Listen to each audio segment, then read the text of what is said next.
We start this week, of course, with a flurry of legal action in the latest indictment of Donald Trump, just days after being formally charged for his alleged efforts to overturn the 2020 election results. The former president spent the weekend testing the limits of the judge assigned to the case. During Thursday's arraignment, the magistrate judge warned Trump against interfering in the case, telling him that his bond could be revoked if he tried to influence a juror, threaten or bribe a witness, or retaliate against anyone giving information to prosecutors. Despite telling the judge that he understood her warning, just one day later, the former president posted on his social media site, quote, "If you go after me, I'm coming after you." That message set off alarm bells within the Justice Department, where special counsel Jack Smith quickly asked a judge to impose a protective order in the case to block Trump from sharing evidence turned over to his defense team on social media. The DOJ's request stated, quote, "If the defendant were to begin issuing public posts using details or, for example, grand jury transcripts obtained in discovery here, it could have a harmful, chilling effect on witnesses or adversely affect the fair administration of justice in this case." In response, Judge Tanya Chutkan gave Trump's legal team until 5 o'clock this afternoon to respond to the DOJ's request. The former president's lawyers then, in turn, asked for a 3-day extension. Here we go, something that the Justice Department balked at. In a response filing, Smith wrote, quote, "Rather than spend time complying with the court's order, the defendant drafted a filing as to why he did not have time to review and consider the 5-page proposed protective order."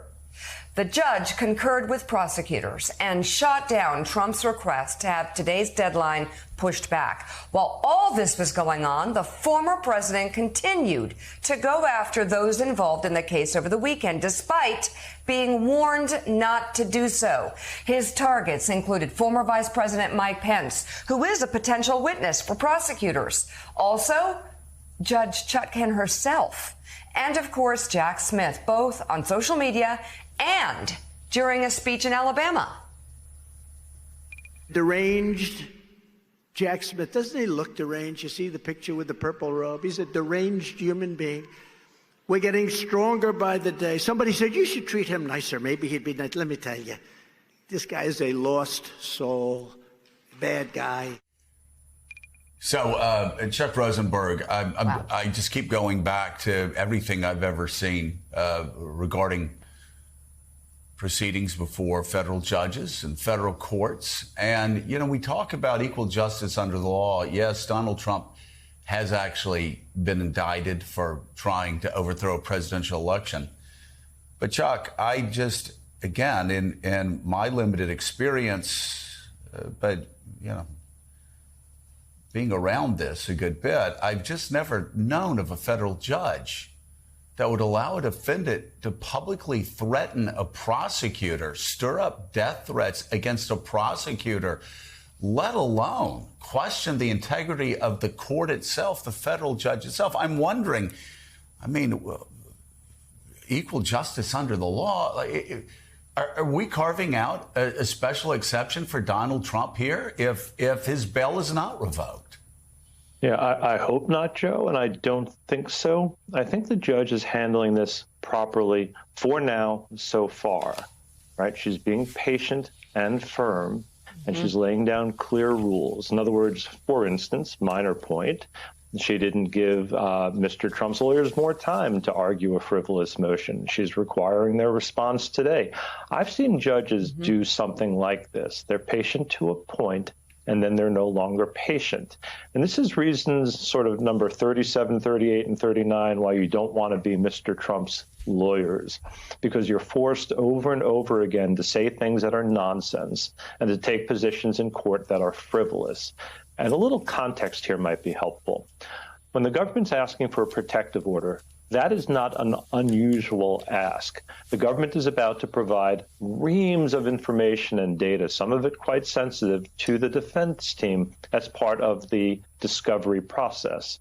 And if the defense misuses that stuff, if Mr. Trump starts posting the names of witnesses and what they say on social media, there are real consequences to that. Not just that witnesses could be intimidated or harassed or threatened, but potentially worse. And so I think the judge is watching this very carefully, handling it appropriately. And if you push her too far, there will be consequences for Mr. Trump and his lawyers, as there ought to be.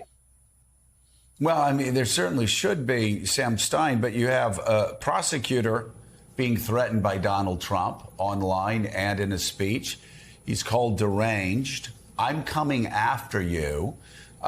He calls a federal judge biased. He attacks a witness in the case, trying to intimidate the witness. And listen, let me just help everybody that's involved in this case if they can't figure it out.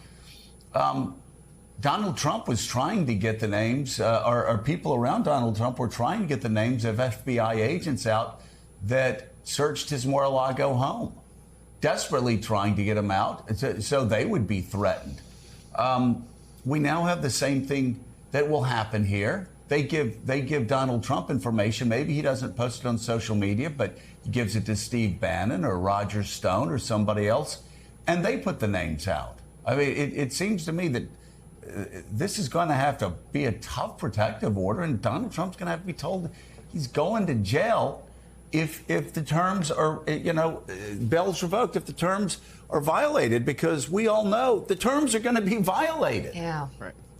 Yeah, I mean, Chuck obviously knows better than me. He's more seasoned in this field than I am. I do happen to imagine, I have to imagine that we are in unique circumstances here. It's probably unprecedented that a high-profile defendant in this case makes such overt threats against the prosecutor in such a public forum. I think in any other case, if a client did something like this, you would see a harsh rebuke from the judge.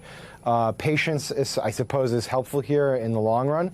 But, Joe, I'm with you. It's hard to see how this is tenable at all. I mean, look, if you look at it, putting aside the legal stuff, you look at the political stuff, Trump's, almost the entire reason for his campaign at this juncture is he's going to fight his prosecution. He's running on a platform that he is being unfairly persecuted and unfairly prosecuted here. And so he has to be out there publicly railing against Jack Smith, railing against Mike Pence, who almost undoubtedly will be a witness in this trial.